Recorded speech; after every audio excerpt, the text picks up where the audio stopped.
Jumpa lagi bersama saya Hendra Hilman di channel YouTube Hendra Hilman. Bagi Anda yang baru pertama kali nonton channel saya, Anda bisa nonton dulu. Jangan lupa Anda bisa share ke teman-teman Anda, karena sharing is caring. Dan Anda bisa subscribe dan juga Anda bisa komen di bawah ya. Nah, hari ini saya akan share mengenai satu konsep atau satu case ya, di mana pemilik bisnis itu banyak yang sulit menjual produknya.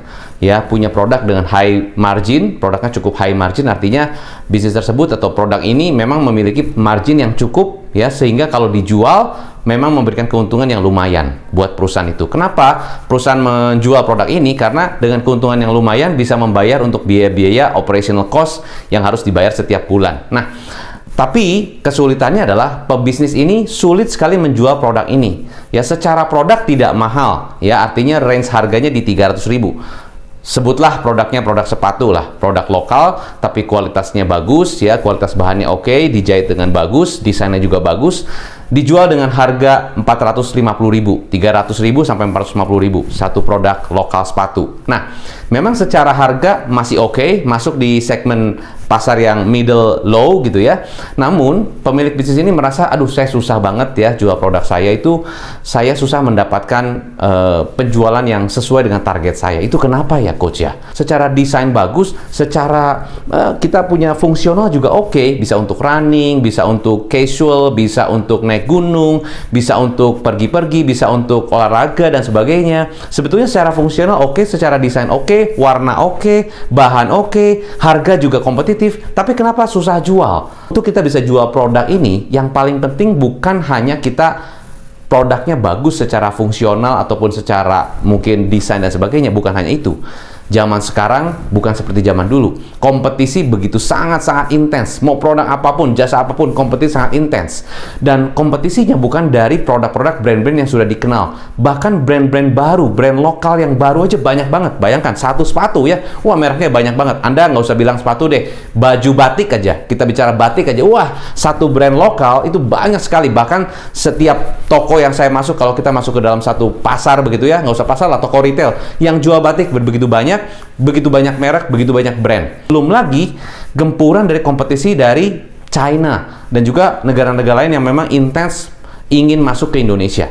Jadi kompetisi begitu sangat banyak, di mana customer dimanjakan dengan produk-produk yang begitu banyak pilihan, variasi, desain, packaging dan sebagainya, iklan di mana-mana, konten setiap hari, buat customer jadi blunder, buat customer jadi wah terlalu banyak pilihan. Ya, kalau kita melihat 200 tahun yang lalu misalnya gitu ya, kita datang ke satu toko supermarket mau beli pasta gigi aja mungkin cuma 1-2 brand. Sekarang kalau kita mau beli pasta gigi, wah mesti mungkin puluhan brand ya, dengan berbagai variasi fungsi dan sebagainya. Sampai bingung kalau Anda nggak tahu spesifiknya yang Anda mau. So, langkah Anda pertama bagaimana? Jangan turunkan harga. Artinya gini, biarlah margin itu tetap sekian. Jadi jangan turunkan marginnya. Kenapa? Kalau Anda turunkan marginnya, Anda berarti mengurangi profitnya. Kalau Anda mengurangi profitnya, berarti Anda akan berat untuk bayar operational cost. Belum lagi Anda harus bayar budget marketing atau investasi untuk marketing. Itu kan dari mana budgetnya? Kalau nggak Anda dari margin kan, bisa aja Anda suntik, tapi kan nggak mungkin dari situ terus. Bisa jadi habis budget marketing Anda. Jadi saran saya pertama adalah jangan turunkan harganya. Tetap di margin yang sekian, tapi Anda mesti pikirkan cara lain. Nah, saya berikan satu solusi. Ini saya sebut dengan sales cycle ya, sales cycle. Nah, kalau kita lihat sales cycle Anda ya, sales cycle Anda, produk Anda itu pertama kali gimana orang bisa taunya? Oh iya coach, saya tuh promosi di TikTok atau saya promosi di Instagram, saya punya website, saya punya landing page, saya ada apalah, mungkin Anda punya marketing campaign yang Anda lakukan. Bisa jadi Anda mungkin punya pameran kalau di offline, atau Anda misalnya kerjasama juga dengan beberapa barbershop misalnya, karena barbershop itu target marketnya sama dengan Anda, sehingga dalam barbershop tersebut juga menjual sepatu Anda di sana, di display di sana. Seperti kayak kita melihat mesin-mesin kopi banyak ditempatkan di kantor-kantor, karena melihat bahwa banyak orang-orang di kantor yang ingin minum kopi dan sebagainya, tinggal seduh aja ya, bayar pakai QRIS, langsung bisa dapat kopinya. Jadi itu menurut saya cara yang smart untuk bisa mendapatkan pelanggan. Jadi yang pertama adalah bagaimana Anda bisa mendapatkan leads.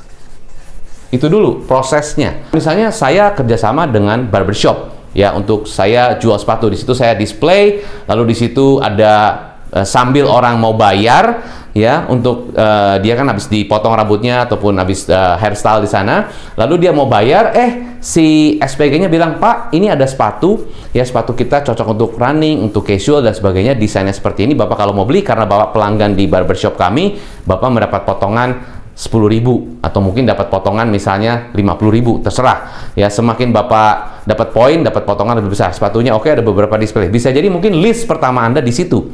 Itu adalah yang pertama, sales cycle yang pertama, di mana orang yang belum tahu tentang sepatu Anda, mereka contact first point-nya di mana? Di barbershop tadi, atau mungkin kalau di toko offline Anda kerjasama dengan beberapa toko retail, lalu di situ ada pajang sepatu Anda di toko tersebut, lalu ada SPG-nya yang menjelaskan atau memberikan informasi tentang sepatu Anda kepada customer. Bisa jadi mungkin list-nya tadi dengan barbershop, atau yang kedua bisa jadi dengan toko retail di mana ada SPG yang Anda tempatkan. Itu satu, ya.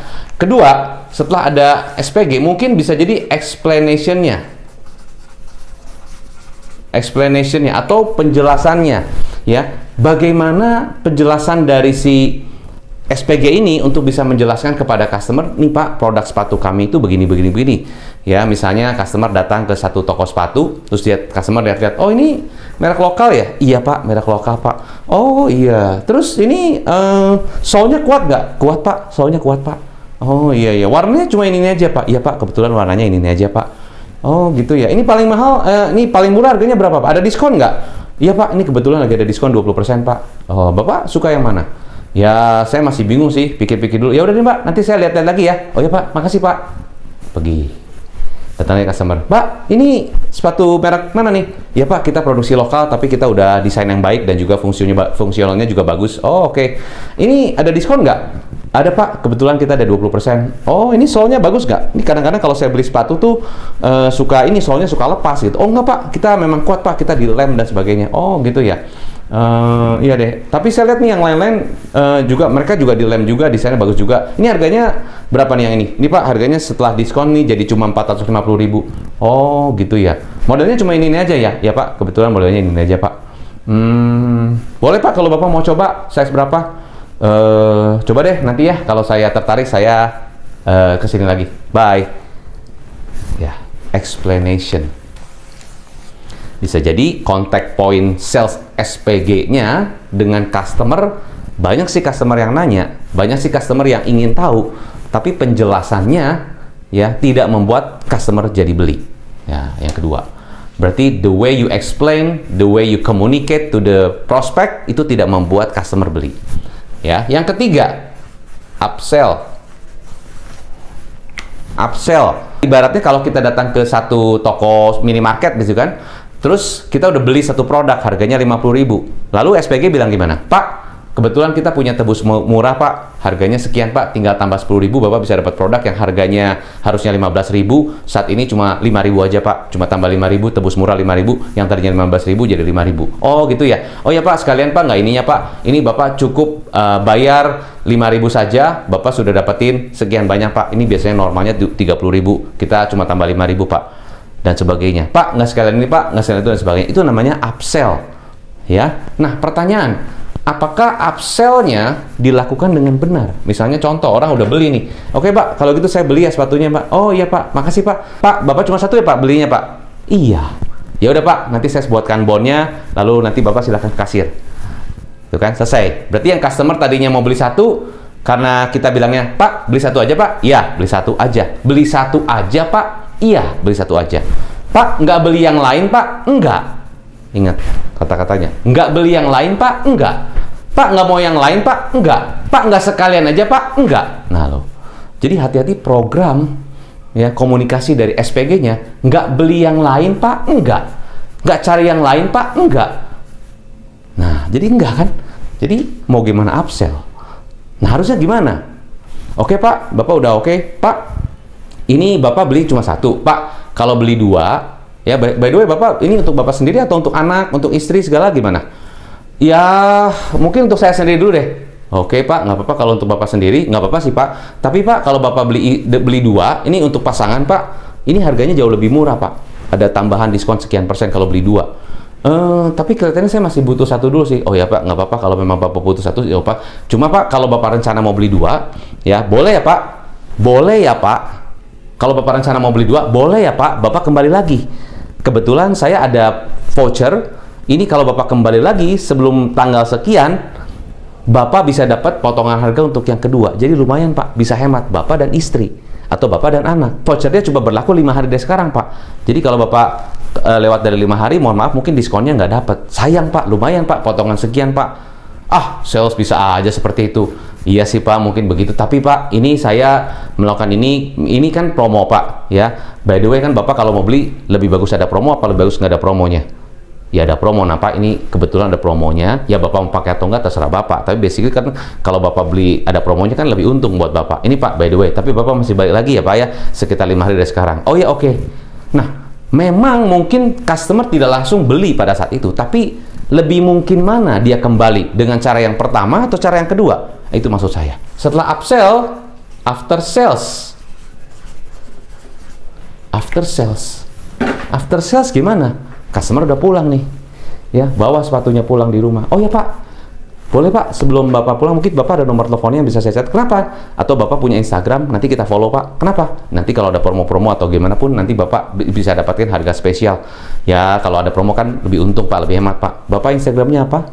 Saya follow ya Pak ya. Atau Bapak punya nomornya berapa? Saya kontak, nanti saya kontak ya Pak ya. Oke, dapat nomor WA. After sales berarti ditanya, Pak, mungkin 2-3 hari ke depan atau 4 hari ke depan ditanya, Pak, gimana sepatunya? Selama ini oke? Ada masalah apa? By the way Pak, saya Hendra Pak, yang kemarin kita ketemu di toko Pak, itu gimana Pak sepatunya? Udah oke, nggak ada masalah, nyaman dan sebagainya. Waktu Bapak pakai gimana? Ada masalah? Kalau ada masalah, Bapak bisa info ke saya. After sales, minimal kita bisa in touch. Sekarang begini, ada after sales dengan tidak ada after sales, mana yang lebih mungkin untuk customernya balik lagi dan beli lagi? Ya mungkin ada after sales, tapi ingat, success is not about what. What-nya adalah after sales.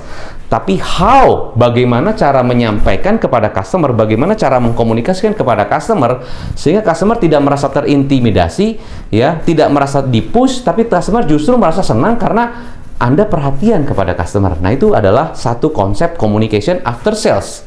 Ya, bayangkan ya, jika sales cycle ini Anda lakukan dengan baik, akankah penjualan Anda meningkat lebih tinggi? Walaupun Anda mungkin secara produk, ya, tadi di awal saya bilang, walaupun mungkin produk Anda mungkin harganya tinggi dan sebagainya.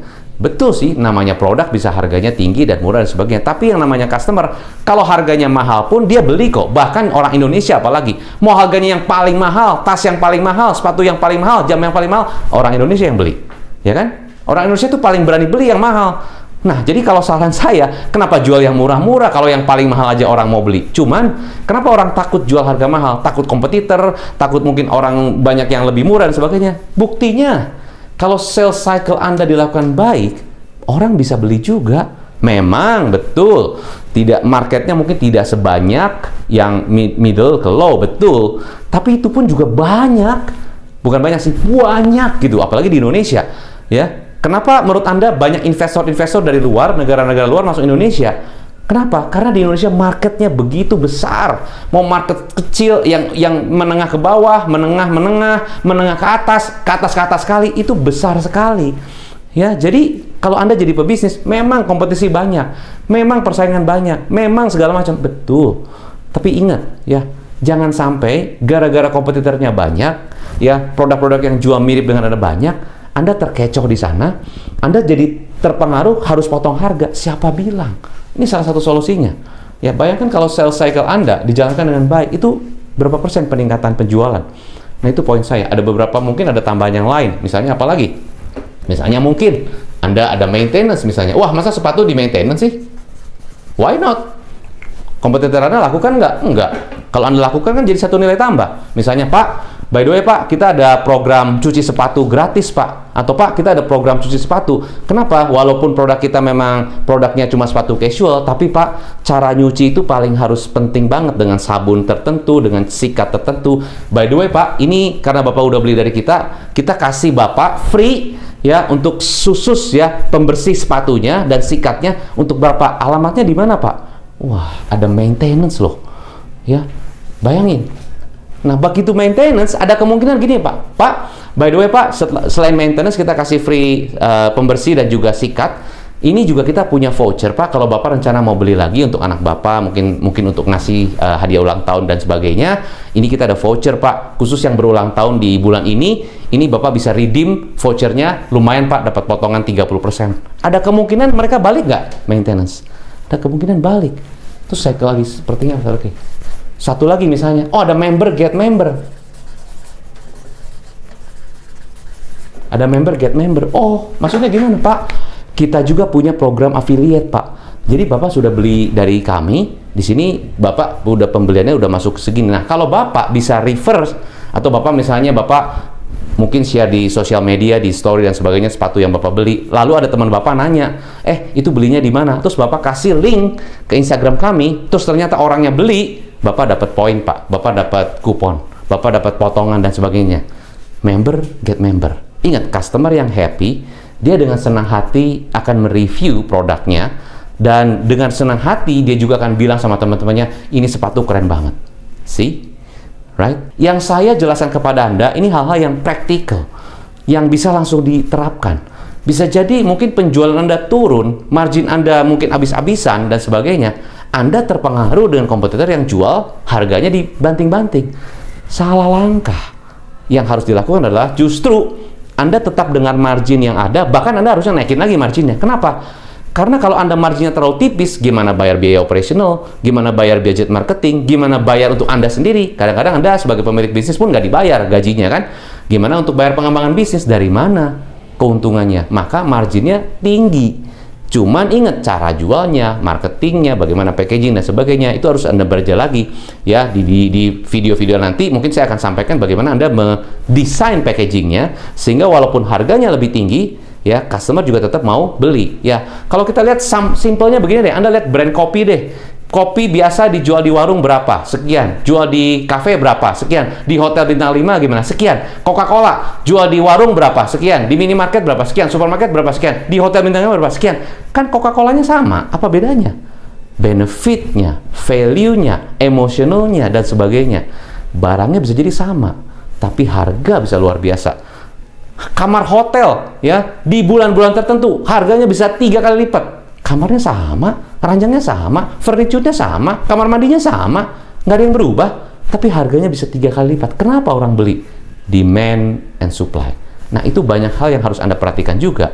Jadi jangan takut jual produk yang harganya tinggi. Bahkan saya ajarkan klien-klien saya, bagaimana Anda jual produk yang lebih tinggi harganya, margin tinggi, tetap bisa laku dan dicari customer. Itu gimana? Salah satunya adalah Anda bedah cycle-nya. Nah, semoga dengan apa yang saya sampaikan di dalam video ini bisa membuka wawasan Anda, sehingga Anda bisa jual produk, mau harganya tinggi atau marginnya tinggi, tetap bisa laku dan Anda bisa meraih keuntungan luar biasa. Good news buat Anda, tanggal 21 dan 22 Mei mendatang, saya akan ada di Jakarta, ya, event spektakuler. Saya akan sharing kepada Anda bagaimana caranya meningkatkan penjualan dengan keuntungan yang luar biasa, ya. Di situ saya akan share teknik-teknik praktis, frameworknya praktis, bagaimana secara sistem mengupgrade your sales system. Kenapa Anda mesti upgrade sales system? Karena kompetisi banyak banget ya. Begitu banyak sekali kompetisi ya. Kalau Anda mau hajar-hajaran di marketing, budget pasti bisa habis ya kan, kecuali Anda punya budget unlimited ya, itu beda lagi. Tapi kalau Anda punya budget yang limited, satu-satunya cara untuk naikin penjualan dalam kondisi seperti sekarang adalah your sales system. Sales system setiap perusahaan beda, tapi saya akan bagikan formulanya, saya akan bagikan frameworknya. Jadi tanggal 21 dan 22 Mei mendatang, hadirilah di acara kami. Nanti saya akan tulis linknya di bawah. Anda bisa klik link di bawah. Di situ bukan hanya saya yang sebagai pembicara, banyak pembicara-pembicara lain yang luar biasa. Anda bisa klik link di bawah untuk bisa daftar dan sama-sama belajar bersama saya. So, saya Hendra Hilman, sukses selalu dan salam pengusaha.